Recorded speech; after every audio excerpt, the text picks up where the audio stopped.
Breaking లో చూస్తున్నాం. నల్గొండలో బీఆర్ఎస్ రైతు ధర్నాకు హైకోర్టు గ్రీన్ సిగ్నల్ ఇచ్చింది. ఈ నెల 28న నల్గొండ క్లాక్ టవర్ వద్ద ధర్నా నిర్వహించడానికి అనుమతినిచ్చింది. ఉదయం 11 గంటల నుంచి మధ్యాహ్నం 2 గంటల వరకు మాత్రమే ధర్నా చేయాలని హైకోర్టు సూచించింది. కాంగ్రెస్ ప్రభుత్వం రైతులకు ఇచ్చిన వాగ్దానాలను విస్మరించిందని బీఆర్ఎస్ రైతు ధర్నాలకు పిలుపునిచ్చింది. నల్గొండలోనూ రైతు ధర్నా చేపట్టాలని బీఆర్ఎస్ పోలీసుల అనుమతి కోరగా 2 సార్లు కూడా నిరాకరించారు. దీంతో హైకోర్టును బీఆర్ఎస్ ఆశ్రయించింది. నల్గొండలో రైతు ధర్నాకు హైకోర్టు అనుమతి ఇవ్వడంతో బీఆర్ఎస్ సంసిద్ధమవుతోంది.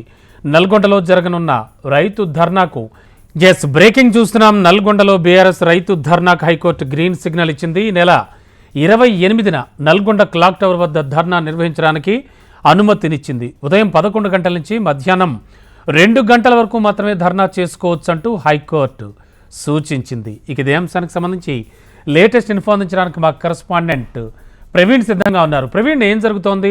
ఆల్రెడీ 2 సార్లు ఇవ్వను అన్నాక 3వసారి పర్మిషన్ ఇచ్చింది అంటున్నారు. అండ్ పర్టికులర్ టైం కూడా చెప్పారు అంటున్నారు. ఆ టైంలో మాత్రమే ధర్నా చేసుకోవాలని ఏం చెప్తున్నాయి బీఆర్ఎస్ శ్రేణులు? ఏం జరుగుతోంది?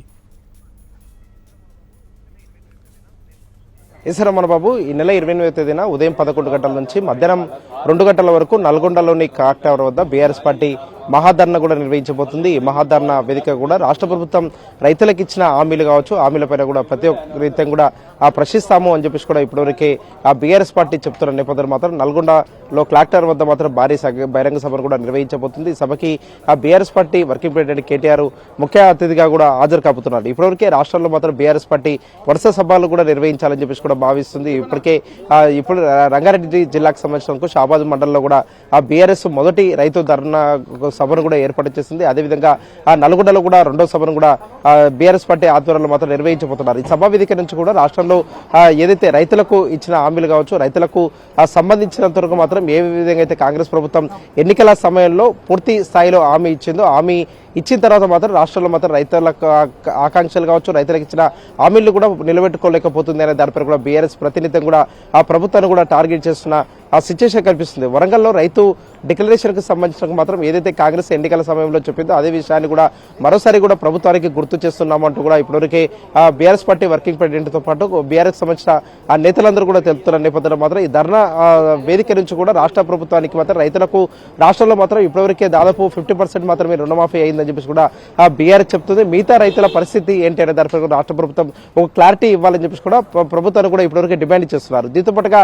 రైతు భరోసా మాత్రం గతంలో బీఆర్ఎస్ ప్రభుత్వంలో మాత్రం ఏ విధంగా అయితే అందరి రైతులకు ఇచ్చామో అదేవిధంగా రైతులకు ఇవ్వాలని చెప్పేసి కూడా బోర్డు నుంచి కూడా బీఆర్ఎస్ చెప్తున్న నేపథ్యంలో మాత్రం రైతు భరోసాలో మాత్రం చాలా వరకు కూడా కొర్రీలు పెట్టే ఆలోచనలో కూడా రాష్ట్ర ప్రభుత్వం ఉంది. మొదటిసారి ఇప్పుడు వచ్చే టర్మ్ ఏదైతుందో అప్పుడు మాత్రమే అందరికీ ఇవ్వాలని చెప్పేసి కూడా ఇప్పటివరకు రాష్ట్ర ప్రభుత్వం నిర్ణయం తీసుకున్నట్టు కూడా ఒక సమాచారం అందుతుందని చెప్పేసి కూడా బీఆర్ఎస్ శ్రేణులు అంటున్నారు. కానీ నెక్స్ట్ వచ్చే రైతు భరోసా ఏదైతుందో అందులో మాత్రం ఐటీ ఎంప్లాయీస్ కావచ్చు, దాంతోపాటుగా కొంతమందికి ఎవరైతే రైతులకు సంబంధించినంత మాత్రం ఇప్పటివరకు ఒక నివేదిక కూడా ఆ రాష్ట్ర ప్రభుత్వానికి కేబినెట్ సబ్ కమిటీ ఇచ్చిందో ఆ కేబినెట్ సబ్ కమిటీ ఇచ్చిన ఆ పూర్తి నివేదికను కూడా అమలు చేసే ఆలోచనలు కూడా ప్రభుత్వం ఉందని చెప్పేసి కూడా ఇప్పటివరకే చెప్తున్న నేపథ్యంలో మాత్రం ఈ ధర్నా వేదిక నుంచి కూడా ఏ విధంగా రాష్ట్ర ప్రభుత్వాన్ని కూడా ఆ బీఆర్ఎస్ డిమాండ్ చేయబోతుంది అనే దానిపై కూడా స్పష్టత అయితే రావాల్సింది. దీంతో పాటుగా రాష్ట్ర వ్యాప్తంగా రైతుల సమస్యలపై కూడా ఇప్పటివరకే ఆ బీఆర్ఎస్ ఒక కమిటీని కూడా ఏర్పాటు చేసింది. కమిటీ మొదటి సమావేశం కూడా ఇవాళ భేటీ అయింది. భేటీకి మాత్రం BRS party working president KTR కూడా హాజరయ్యారు. హాజరైన సమయంలో మాత్రం రాష్ట్రంలో మాత్రం రైతులకు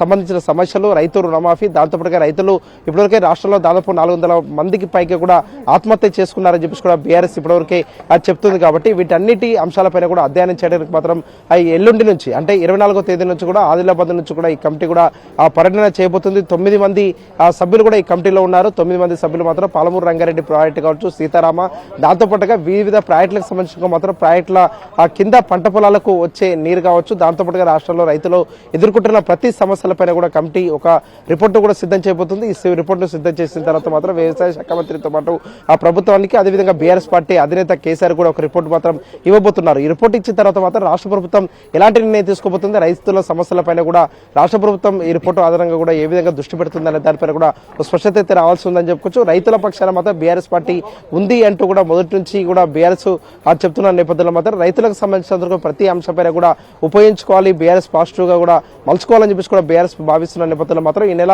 28వ తేదీన కూడా నల్గొండ క్లాక్ టవర్ వద్ద మాత్రం బీఆర్ఎస్ పార్టీ ఆధ్వర్యంలో ఒక సభ అయితే నిర్వహించబోతున్నారని చెప్పుకోవచ్చు. రమణ బాబు. ఓకే ప్రవీణ్, ఈ అంటే ఇక్కడ ధర్నాకి ఎవరెవరు హాజరవుతున్నారు ప్రధానంగా బీఆర్ఎస్కి సంబంధించి, అండ్ దానికి సంబంధించి ఏం చెప్తూ ఉన్నారు? బీఆర్ఎస్ పార్టీ వర్కింగ్ ప్రెసిడెంట్ కేటీఆర్తో పాటు బీఆర్ఎస్ నల్గొండ జిల్లాకు సంబంధించిన నేతలు కూడా హాజరు కాబోతున్నారు. ఈ సభా వేదిక నుంచి కూడా రాష్ట్ర ప్రభుత్వానికి మాత్రం రైతాంగం పక్షాన మాత్రం రైతులకు రాష్ట్ర ప్రభుత్వం ఇచ్చిన హామీలు ఏవైతున్నాయో వాటన్నిటి కూడా ఇప్పటివరకే అమలు చేయట్లేదు, రైతాంగాన్ని కూడా కాంగ్రెస్ ప్రభుత్వం మాత్రం మోసం చేస్తుందని చెప్పేసి కూడా మొదటి నుంచి బీఆర్ఎస్ అంటుంది. కాబట్టి ఇవే అంశాలను కూడా రాష్ట్ర ప్రభుత్వం దృష్టికి తీసుకెళ్లే విధంగా కూడా మహాధర్నా కార్యక్రమాన్ని కూడా నిర్వహిస్తున్నామని చెప్పేసి కూడా బీఆర్ఎస్ ఇప్పటివరకు చెప్తుంది.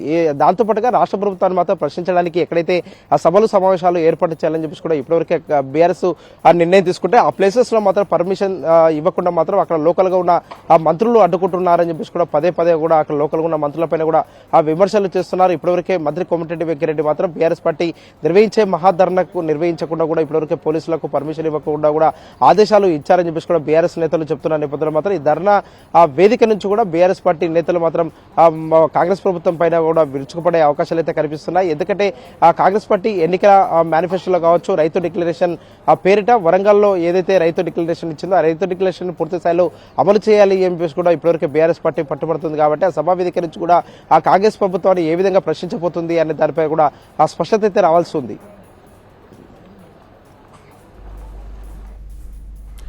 Okay Praveen, thank you.